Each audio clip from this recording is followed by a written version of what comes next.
happened. Professor Kevin Warwick is head of the Cybernetics and Robotics Department at Reading University in the UK.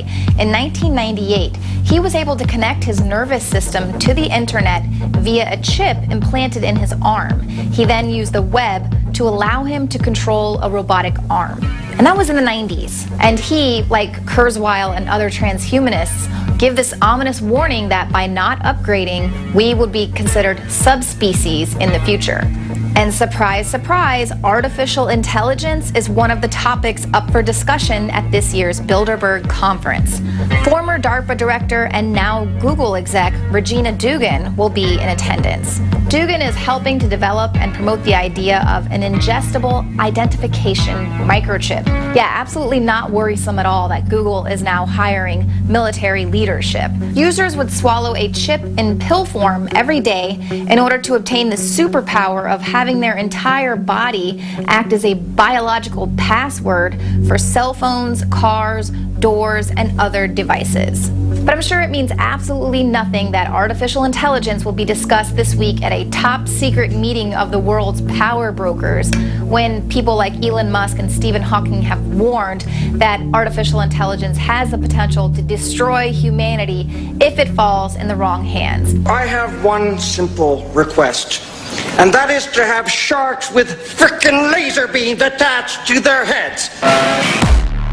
All right, we're going into overdrive. God bless you all. Infowars.com/show to find the free feed.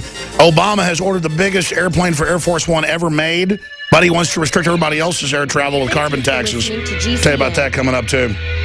Visit GCNlive.com today. I'm going to shoot a special report for the Nightly News, getting into this article at Drudge Report. Obama cracks down on airplane emissions, buys massive new Air Force One. Biggest ever.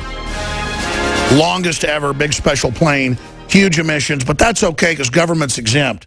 They're coming out with these new emissions that are basically taxes for the rest of the aircraft industry, basically crippling U.S. manufacturers because the foreign manufacturers like Airbus won't follow it.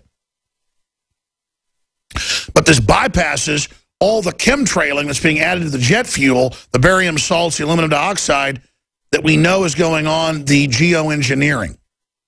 We are not in Kansas anymore. And it is a dystopic situation that we're going into. We're trying to change that. There's still so many wonderful things in this world and good things happening, but so many markets, as LIBOR has shown us and currency speculation has shown us, we live in a rigged market, and that's what Kit Daniels broke down in this excellent report. Kit Daniels, Infowars.com. Did you know the Bilderberg Group was directly responsible for the 1973 oil crisis that occurred here in America?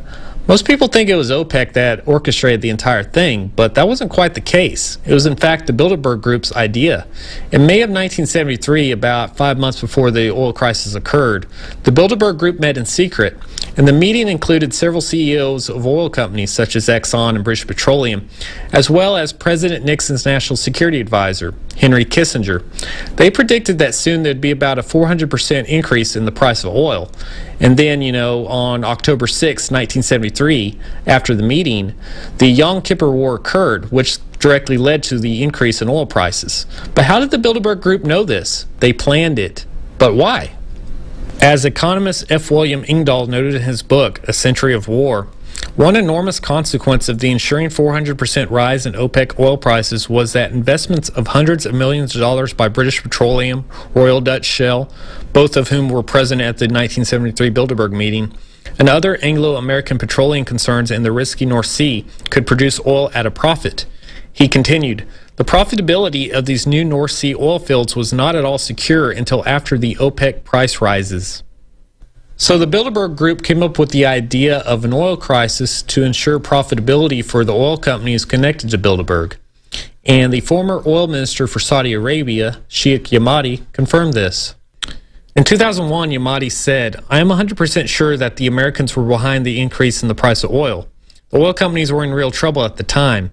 They had borrowed a lot of money and they needed a high oil price to save them.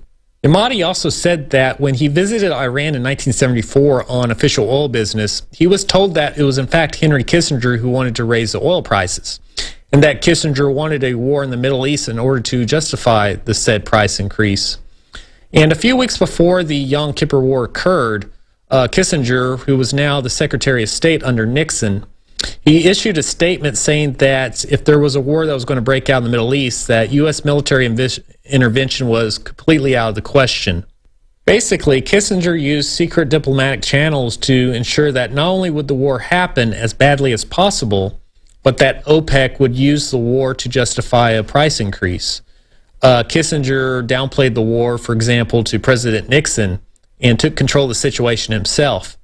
In fact, the National Security Agency found out about the war 2 days before it happened, but they were told by the White House under advisement from Kissinger to sit on the information. And also, Kissinger told the Israelis to stand down and let the war happen. And the rest, you know, is history. The war occurred, the U.S. gave arms to Israel to fight in the war, and then OPEC, in response, embargoed the U.S., thereby increasing oil prices.